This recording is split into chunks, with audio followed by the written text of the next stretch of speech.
फार भारी लागत आहे।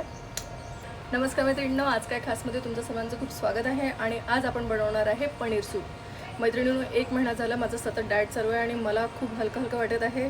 मी जे पदार्थ बनवत आहे डाएटचे त्याने मला असं वाटतं की माझ्यावरती चांगला परिणाम होत आहे। बघा, माझं पोट देखील आत गेल्यासारखं वाटत आहे।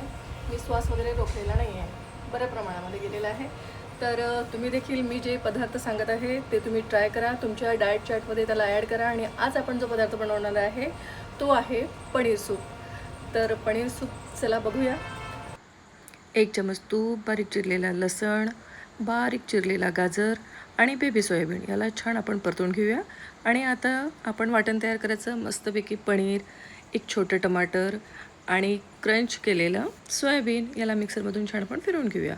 आणि आता चिली फ्लेक्स घालू, चवीपुरतं मिरे पावडर आणि मीठ मस्त परतून खरपूस होऊ द्यायचं। आणि आपण वाटलेलं वाटण याच्यामध्ये घालून द्यायचं आणि याला छान उकळी येऊ द्यायची। मैत्रिणींनो, सर्वात आवडतं माझं सूप आहे हे आणि हे खूप छान लागते।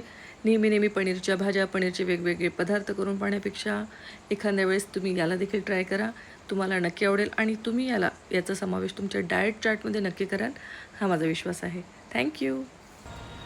डन। तर आपलं सूप तयार आहे आणि याच्यामध्ये हे जे आपण बेबी सोयाबीन टाकलेले आहे ना, ते खूप भारी लागतात बरं। तर मैत्रिणींनो, सूप तुम्ही नक्की बनवा आणि प्लीज माझ्या यूट्यूब चॅनलला देखील तुम्ही सबस्क्राईब करा।